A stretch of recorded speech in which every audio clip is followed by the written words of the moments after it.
الحمد لله نحمده ونستعينه ونستغفره ونؤمن به ونتوكل عليه ونعوذ بالله من شرور أنفسنا ومن سيئات أعمالنا من يهده الله فلا مضل له ومن يضلله فلا هادي له ونشهد أن لا إله إلا الله وحده لا شريك له ونشهد أن سيدنا ونبينا وحبيبنا محمدا عبده ورسوله أرسله بالحق بشيرا ونذيرا وداعيا إلى الله بإذنه وسراجا منيرا وصلى الله تعالى على خير خلقه محمد وآله وأصحابه وبارك وسلم تسليما كثيرا أما بعد فأعوذ بالله من الشيطان الرجيم بسم الله الرحمن الرحيم وعنده مفاتح الغيب لا يعلمها إلا هو ويعلم ما في البر والبحر وما تسقط من ورقة إلا يعلمها ولا حبة في ظلمات الأرض ولا رطب ولا يابس إلا في كتاب مبين وقال الله سبحانه وتعالى ولا تدع من دون الله ما لا ينفعك ولا يضرك فإن فعلت فإنك إذا من الظالمين وإن يمسسك الله بضر فلا كاشف له إلا هو وإن يردك بخير فلا راد لفضله يصيب به من يشاء من عباده وهو الغفور الرحيم وقال النبي صلى الله عليه وسلم من قال لا إله إلا الله مخلصا دخل الجنة قيل وما إخلاصها قال أن تحجزه عن محارم الله وقال النبي صلى الله عليه وسلم المؤمنون هينون لينون كالجمل الآنف إن قيل انقاد وإن أنيخ على صخرة استراحا وقال النبي صلى الله عليه وسلم لا يؤمن أحدكم حتى يكون هواه تبعا لما جئت به أو كما قال عليه الصلاة والسلام. قابل احترام بزرگوں اور بھائیوں، اللہ رب العزت نے اپنے فضل سے ہم سب کو ہدایت عطا فرمائی. ہر وقت ہمیں شکر گزار بن کر رہنا چاہیے. حمد و تعریف اللہ تعالیٰ ہی کے لیے ہے کہ اللہ نے ہمیں اپنے فضل سے ہدایت عطا فرمائی. اگر ہمیں اللہ ہدایت نہ دیتا تو آج روئے زمین پر ہم ہدایت یافتہ نہ. ایمان بڑا سرمایہ ہے. ایمان کے بغیر کوئی بندہ جنت میں نہیں جا سکتا.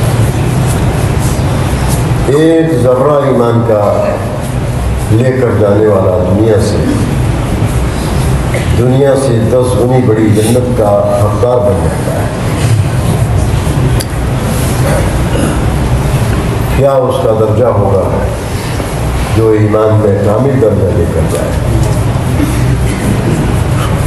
یہ مبارک محنت تحریک ایمان کی محنت. حضرت مولانا یوسف صاحب رحمۃ اللہ علیہ فرمایا کرتے تھے کہ اس مبارک محنت کا سب سے آخری درجے کا جو انعام ہے، چھوٹا انعام ہے، وہ حسن خاتمہ ہے. ایمان کے ساتھ خاتمہ. اس محنت کا یہ ادنا برکت ایمان کے ساتھ خاتمہ بڑی بات. اللہ رب العزت نے اس محنت میں جو اعمال رکھے ہیں اور اس محنت کے اعمال وہی اعمال ہیں جو حضور صلی اللہ علیہ وسلم نے اپنی مسجد میں قائم کیے۔ حضرت عمر رضی اللہ عنہ کا زمانہ آیا، صدیق اکبر کا زمانہ تو بہت سخت گزرا ہے کہ آپ صلی اللہ علیہ وسلم کی وفات کے بعد سارا محاذ سنبھالا ہے۔ ملک شام کے سفر میں تجارت کے قافلے میں حضرت ابوبکر صدیق رضی اللہ عنہ نے ایک خواب دیکھا تھا، اور اس خواب کا تذکرہ کسی سے نہیں کیا، یہاں تک کہ اللہ کے رسول صلی اللہ علیہ وسلم سے بھی نہیں کیا، حالانکہ کافی قربت تھی اور ساتھ میں رہنا ہوتا تھا۔ اس خواب کی تعبیر کیا تھی؟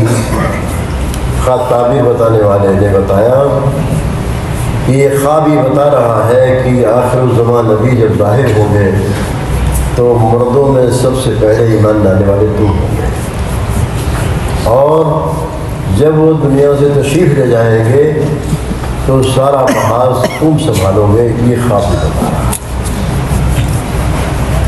یہی وہ صدیق اکبر ہے کہ ہجرت کے موقع پر سارے لوگ اپنی اپنی فکر میں ہیں کہ ہجرت کا حکم آئے گا تو لمبا راستہ ہے، راستہ بھی غیر معروف ہے، سب اپنی اپنی فکر میں۔ صدیق اکبر اپنے گھر پہ بیٹھے بیٹھے یہ سوچ رہے ہیں کہ آخر ہجرت کا جب حکم ہوگا تو سب اللہ کے رسول کے ساتھ کون رہے گا۔ صدیق اکبر نے یہ فیصلہ کیا کہ میں اللہ کے رسول کو اکیلا نہیں چھوڑوں گا، ساتھ رہوں گا، اور ایک اونٹنی آپ کے لیے ایک اپنے لیے تیار کر لی۔ جب ہجرت کا حکم آیا ہے تو جبریل علیہ السلام نے ایک پیغام تو یہ پہنچایا کہ اب آپ کو ہجرت کرنی ہے، اور آپ کے سب ساتھیوں کو، ایمان والوں کو ہجرت کرنی ہے۔ اللہ کی طرف سے یہ پیغام لے کر آیا ہوں۔ دوسرا پیغام یہ ہے کہ آپ اپنے ساتھ ابو بکر کو لے لیجیے۔ جب ایک بندہ اپنے گھر پہ نبی کا ساتھ دینے کا فیصلہ کرتا ہے تو اللہ کی طرف سے فیصلہ آتا ہے کہ جاؤ میرے نبی سے کہہ دو ابو بکر کو ساتھ دے دیں۔ ہم اور آپ اگر ایک فیصلہ کرتے ہیں کہ ہمیں بھی اپنے نبی کا کام کرنا ہے تو اللہ بھی ہم سے کام لینے کا فیصلہ کریں گے۔ کام آسان ہے، اگر کرنے کا فیصلہ کرتے ہیں تو اللہ تبارک و تعالیٰ ہم سے کام لینے کا فیصلہ کرے گا۔ یہ مبارک محنت، یہ وہی محنت ہے جس محنت کو ہمارے نبی نے کیا، جس محنت کو کا محاذ صدیق اکبر نے سنبھالا۔ حضرت عمر رضی اللہ عنہ کا جب زمانہ آیا ہے تو بالکل اسی نہج پر حضرت عمر رضی اللہ عنہ نے کام کیا ہے جس نہج پر اللہ کے رسول نے کام کیا۔ اتنا دائرہ اسلام وسیع ہوا ہے حضرت عمر رضی اللہ عنہ کے زمانے میں کہ علاقے کے علاقے فتح ہوئے، بڑی بڑی مسجدیں بنائی گئیں، اور علماء اور امت کی عوام سب مسجد سے جڑے ہوئے تھے۔ جو دین اللہ کی طرف سے نبی کو دیا گیا تھا علماء کے راستے سے امت کو ملا ہے۔ امت کی عوام کو مسجد کے راستے سے امت کی عوام کو علم ملا ہے۔ آج مولانا یوسف صاحب فرماتے تھے علم کا شعبہ زمانے تک مسجد سے جڑا ہوا تھا، حوادث زمانہ کی وجہ سے علم کا شعبہ مسجد سے باہر ہو گیا۔ مدرسوں کی شکل میں آج ہماری مدارس مسجدوں سے الگ ہے۔ ہم لوگ ایک جگہ گئے کراچی میں، تو کراچی میں جو مولانا یوسف بن نوری صاحب کا جو مدرسہ ہے، مفتی صاحب عبدالرزاق صاحب وہ بھی دنیا سے چلے گئے، اللہ ان کی قبر کو نور سے بھرے۔ انہوں نے کہا ہم نے اپنی ساری پڑھائی مسجد میں رکھی، صرف لڑکے خیرولہ کے لیے باہر جاتے ہیں کمروں میں، یا رات کو عشاء کے بعد سونے کے لیے جاتے ہیں، پوری پڑھائی دن بھر کی مسجد کے باہر۔ ہم لوگوں کو بڑی خوشی ہوئی۔ اللہ اکبر۔ میرے بزرگوں اور بھائیوں، امت کے علماء اور عوام کا اختلاف جتنا ہوگا امت کی جہالت کم ہوتی جائے گی، علم کے ساتھ امت چلے۔ حضور اکرم صلی اللہ علیہ وسلم کا زمانہ کتاب کا نہیں ہے، قرآن جمع نہیں ہوا ہے۔ قرآن جمع ہوا صدیق اکبر کے زمانے میں، وہ بھی حضرت عمر رضی اللہ عنہ کے بار بار اصرار کرنے پر۔ صدیق اکبر فرماتے تھے عمر اس کام کو کیسے کریں جس کو اللہ کے رسول نے نہیں کیا ہے۔ فرمایا یہ نہ دیکھیے، یہ دیکھیے آگے امت کا کیا ہوگا۔ قرآن اگر جمع نہ ہوا، آج آپ ہیں، ہم ہیں، اور وہی جمع کرنے والے لکھنے والے موجود ہیں، اگر ہم تینوں آپس میں طے کر لیتے ہیں تو قرآن جمع ہوگا، ورنہ آگے بعد میں لوگوں کو قرآن پڑھنے کو نہ ملے گا۔ صدیق اکبر رضی اللہ عنہ کو بھی شرع صدر ہو گیا اور قرآن جمع ہوا۔ لیکن علماء نے لکھا ہے کہ حضور صلی اللہ علیہ وسلم کی فیض صحبت سے مسجد کے ماحول میں امت کی عوام، مولانا جیسا فرما دیتے، ہر آدمی عالم نہیں بن سکتا ہے، ہر آدمی اپنی ضرورت کا علم جو لے کے چل سکتا ہے۔ دین کی 5 چیزیں ایسی اہم ہیں جو ہر مسلمان سے متعلق، ہر کلمہ پڑھنے والے سے متعلق: ایمان اور عقیدے کا علم، عبادت کے دین کا علم، اخلاق کے دین کا علم، معاملات کی دین کا علم، معاشرت کی لائن کا علم۔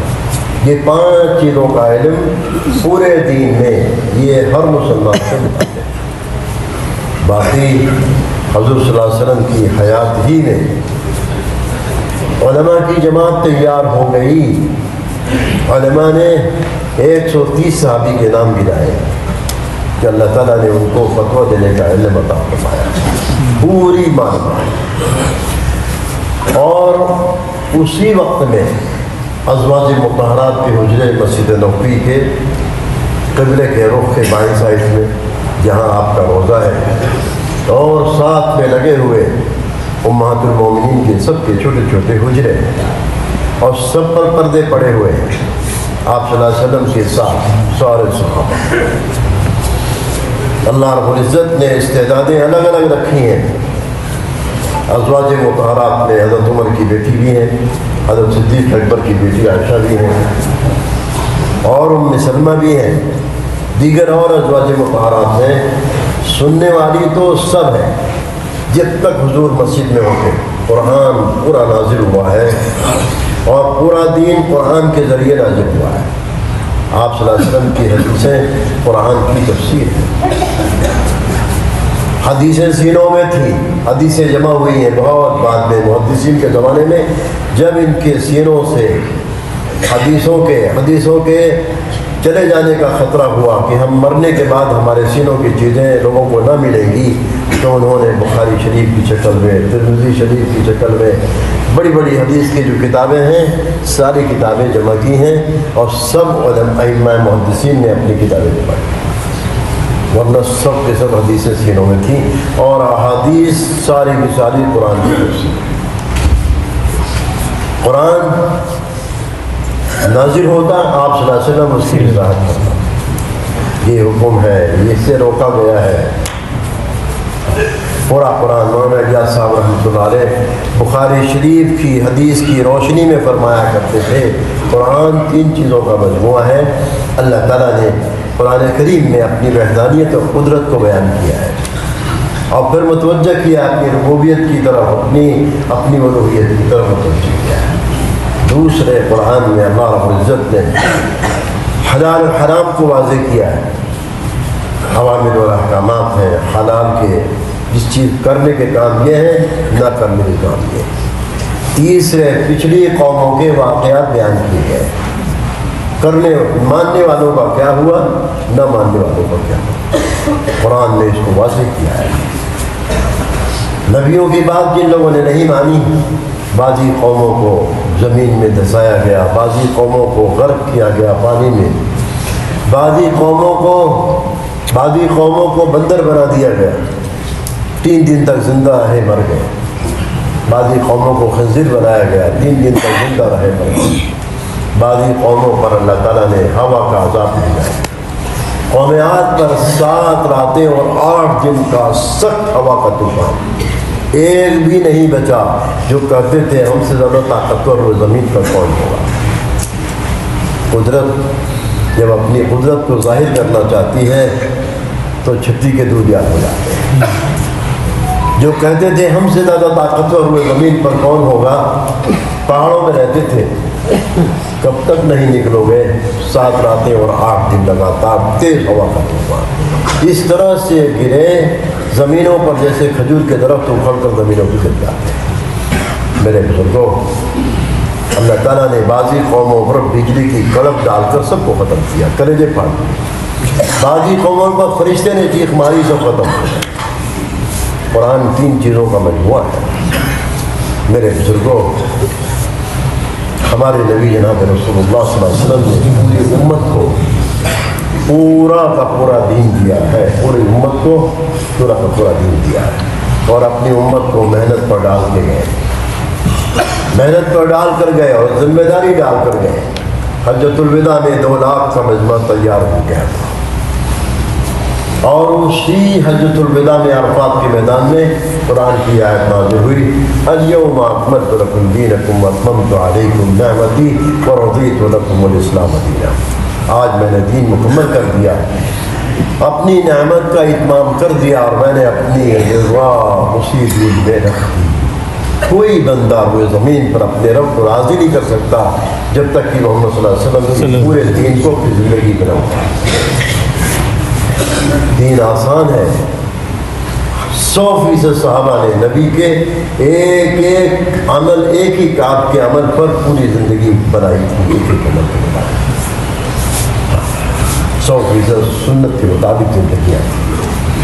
میں آج کر رہا تھا کہ مسجد کے ماحول سے، چونکہ ہر ایمان والا مسجد کو وقت دیا، آپ حیات الصحابہ پڑھیے، اصحاب صفہ مستقل مسجد ہی میں رہتے تھے، رات کو سونے کے لیے صفہ چبوترے، رات کو سونے کے لیے صفہ چبوترے پر مہاجرین صحابہ اپنی کمائیوں میں جاتے ضرورت کے وقت، اور اپنے گھر پر بھی ضرورت کے وقت جاتے، زیادہ وقت مسجد کے باہر۔ انصاری صحابہ مدینے کے لوگ تھے، آدھا دن اور آدھی رات کی ترتیب تھی۔ اس زمانے میں آدھی رات کو مسجد نبوی میں اذان ہوتی تھی، مسجد والے گھر چلے جاتے تھے، گھر والے مسجد جاتے تھے۔ علماء نے لکھا ہے کہ اللہ کے رسول صلی اللہ علیہ وسلم نے پورے طور پر اپنی امت کو قرآن کے نازل ہوتے ہوئے قرآن پورا دین آپ نے اپنی امت کو دیا ہے۔ ایک مرتبہ آپ صلی اللہ علیہ وسلم نے ایک مرتبہ فرمایا، آپ صلی اللہ علیہ وسلم جن اوقات میں اماں عائشہ کے ہاں ہوتے تھے، صحابہ نہیں، بہت ساری باتیں اللہ کی طرف سے احکامات آتے، ابھی لوگوں کو پتہ نہیں چلتا تھا، اماں عائشہ کو پتہ چل جاتا تھا۔ آپ صلی اللہ علیہ وسلم نے حضرت مولانا قاری طیب صاحب ہندوستان کے بڑے علماء میں، انگلینڈ میں جا کر انہوں نے یہ بیان کیا ہے کہ اللہ کے رسول صلی اللہ علیہ وسلم نے صحابہ سے فرمایا، جتنا علم مجھے دیا گیا ہے، نصف بینکم، آدھا تمہارے پاس، آدھا تمہاری ماں عائشہ کے پاس۔ کہ صحابہ کرام حضور کی وفات کے بعد اپنے درمیان میں، علماء کے درمیان میں کوئی اگر اختلافی چیز آتی تھی، اماں عائشہ کے دروازے پر حل ہو جاتا تھا۔ اس موقع پر، اس معاملے میں اللہ کے رسول نے یہ فرمایا، اللہ کے رسول نے یہ فرمایا تھا، وہ حل ہو جاتا تھا۔ میرے بزرگوں اور بھائیوں، دعوت کی محنت قرن اول سے چلی آ رہی ہے۔ جس زمانے میں محنت میں ذوق آتا ہے، زندگیوں میں دین میں جھڑ پیدا ہو جاتا ہے، ایمان کی سطح نیچے آ جاتی ہے۔ مولانا صاحب فرماتے تھے، ایمان کی کوئی سطح حد متعین نہیں ہے، جتنا محنت پر جاؤ گے، محنت پر چلو گے، ایمان کی سطح بلند ہوتی جائے گی، اور کوئی حد پوری نہ ہوگی۔ کیوں؟ اللہ کی ذات عالی وراء الورا ہے، وراء الورا ہے، ایمان کی کوئی حد نہیں ہے۔ لیکن فرماتے تھے ایمان میں ٹھہراؤ نہیں ہے، ایمان میں ٹھہراؤ نہیں ہے۔ ایک سطح پر نہیں رہے گا. محنت کرو گے ایمان کی سطح بلند ہوتی جائے گی. محنت کے ماحول سے الگ ہو جاؤ گے ایمان کی سطح نیچے ہو جائے گی. فرماتے تھے یہاں تک کہ ارتداد شروع ہو جاتا ہے. فرمایا کرتے تھے کہ ارتداد دھیرے دھیرے آتا ہے، فوراً نہیں آتا ہے. کوئی آدمی کسی علاقے کے لوگ فوراً یہ نہیں کہتے ہیں کہ ہم اسلام میں نہیں ہیں یا اب ہم اسلام پر باقی نہیں. یہ فوراً نہیں آتا. فرمایا کرتے تھے جب محنت ماحول سے آدمی الگ ہو جاتا ہے تو سب سے پہلے معاشرہ بگڑتا ہے. بھائی بھائیوں کے دلوں میں محبت نہ ہوگی، بھائی بہنوں میں آپس میں دوری بنی ہوئی ہوگی. شریعت کو چھوڑ کر، شریعت کا دامن چھوڑ کر یہ کہیں گے ارے تمہاری شادی میں تو ہمارے ابا نے اتنا خرچہ کیا تھا، اب تمہیں کیا دینا. شریعت کے خلاف زبانوں پر جب باتیں آتی ہیں تو معاشرہ بگڑتا ہے. روایت میں آتا ہے معاشرے کی دین کی اتنی اہمیت ہے کہ کسی مرنے والے کے مرنے پر اگر اس کے دو پڑوسی اس کو اچھا کہہ دیتے ہیں، ان دو کی گواہی پر اللہ تعالیٰ اس مرنے والے کی مغفرت کرتا ہے. معاشرے کے دین کی اتنی اہمیت. مولانا یوسف صاحب فرماتے تھے جب محنت ماحول سے دور ہو جاؤ گے تو سب سے پہلے معاشرہ مرتد ہوگا، پھر اس کے بعد تمہارے معاملات بگڑیں گے. معاملات میں سب سے اہم چیز حلال کمائی، صاف ستھری کمائی، پاک صاف روزی ہوگی. نیکی پر مولانا یوسف صاحب فرماتے تھے نیکی پر دل چلے گا، جو کھائے گا اس کا نیکی پر دل چلے گا. پاک صاف روزی کا مسئلہ عجیب ہے. اگر صاف ستھری روزی نہیں ہے نیکی پر دل نہیں چلے گا. پھر فرماتے تھے کہ اس کے بعد پھر اخلاق بگڑے. جب آدمی کے اخلاق بگڑ جاتے ہیں تو چار آدمی بیٹھے ہوئے ہیں، پانچواں کوئی آتا ہے تو کہتے ہیں چلو بھائی اب فلانے صاحب آ رہے ہیں. اخلاق ٹھیک نہیں. اخلاق بڑی چیز ہے. سب سے پہلے نماز فرض ہوئی ہے، بعد میں اخلاق کی تعلیم پہلے آ گئی. ایمان والا جب اس کے اخلاق اونچے ہوتے ہیں، اخلاق کے بارے میں جب آپ حدیثیں پڑھیں گے، منتخب حدیث میں اقرام مسلم کے باب میں مولانا یوسف صاحب رحمۃ اللہ علیہ نے اخلاق کی حدیثیں جمع کی. آج ہمارے ماحول میں ان احادیث کا سننا سنانا نہیں ہے جس سے آدمی کے اخلاق میں درستی کیا. اخلاق اچھے ہوں گے بیوی کا مزاج بھی مسخر ہو جائے گا، ماں باپ کا مزاج بھی مسخر ہو جائے گا. پڑوسی سے محبت کریں گے اگر ہمارے اخلاق اچھے ہیں. سرکار دو عالم صلی اللہ علیہ وسلم نے حقوق کا دین بتایا ہے. اور اخلاق اتنی بڑی چیز ہے کہ اللہ کے نبی نے ایک ہی حدیث میں 3 باتیں فرمائی ہیں. رشتہ توڑنے والوں کے ساتھ رشتہ جوڑو، اور زیادتی کرنے والوں کو معاف کرو، برا کرنے والوں کے ساتھ احسان کرو. نبی کی تعلیم پر جب آئیں گے، ہماری دعوت حسن اخلاق سے جڑی ہے. اخلاق کی تعلیم پہلے آئی ہے. 100% حضور کے زمانے میں ایک کلمہ پڑھنے والے توحید و رسالت کے آخرت کے داعی بن کر چل رہے تھے، اور اس میدان میں صبر و برداشت کے ساتھ چل رہے تھے. صبر و برداشت دعوت کی گاڑی کا پٹرول ہے. مولانا یوسف صاحب فرماتے تھے ہر گاڑی تیل سے چلتی ہے، دعوت کی گاڑی کا تیل صبر و برداشت ہے. جتنا جو سیکھے گا صبر و برداشت، اللہ تعالیٰ اس سے کم دے. 100% صحابہ حسن اخلاق. جب ہجرت ہوئی ہے حضرت جعفر بن ابی طالب رضی اللہ عنہ ایک جماعت کے ساتھ جب حبشہ گئے ہیں تو شاہ نجاشی نے پوچھا تمہارے نبی تمہیں کس بات کی تعلیم دیتے ہیں؟ تو انہوں نے جواب دیا ہمارے نبی ہم کو توحید کی تعلیم دیتے ہیں اور اچھے اخلاق کی تعلیم. یہ 2 باتیں بتائیں. اللہ رب العزت نے قرن اول کا کام، یہ کام چلنے سے سمجھ میں آئے گا. مولانا یوسف صاحب فرماتے تھے یہ کام چل کر دیکھنے کا ہے، دیکھ کر چلنے کا نہیں ہے. جتنا چلیں گے اتنا ہی کام دل پر کھلتا جائے گا. اور کام اتنا برکت والا ہے کہ جتنا خرچ بڑھتا جائے گا اللہ کے کلمے کے بلند کرنے میں اور دین کی حیات میں، اتنا ہی اپنے معاش میں، روٹی روزی میں، ضرورتوں میں، کپڑے لتے میں، اپنی بھی اور اپنے آل اولاد کی ضرورتوں میں آسانیاں پائیں گے۔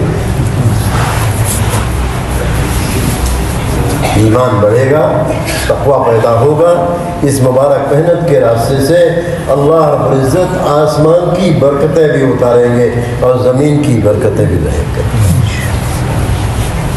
تاریخ میں لکھا ہوا ہے کہ کسی زمانے میں محنت زندہ ہوئی اور ایمان والوں میں ایمان کی سطح بلند ہوئی، زندگی سنت پر آئی، ایسی برکت کہ کھجور کا یہ جو ہے اپنے گیہوں کا دانہ کھجور کی گٹھلی کے برابر لمبا لمبا، تربوز اتنا بڑا بڑا کہ ایک اونٹ پر 2 ہی تربوز، تیسرا رکھ بھی نہیں سکتے، اتنا بڑا بڑا ہوتا، اور ککڑی 11 بارش، کتنی 11 بارش کی، آج انجیکشن لگا کے بھی اتنے لمبے نہیں کر سکتے۔ خدا پاک کی قسم، اس مبارک محنت میں ہمارے مال کا اکثر حصہ خرچ ہوگا تو ہم اس کی برکتیں دیکھیں، ایمان کی سطح بلند ہوگی، اندر میں ایمان بڑھے گا، تقویٰ کی صفت آئے گی، اور اللہ رب العزت آسمان کی برکتیں بھی اتاریں گے اور زمین کی برکتیں بھی رہیں گے، اور اللہ پاک ہمارے ذریعے اپنے کلمے کو بلند بھی کریں گے، اپنا دین زندہ کریں گے، اور ہماری زندگی سنت شریعت پر آئے گی۔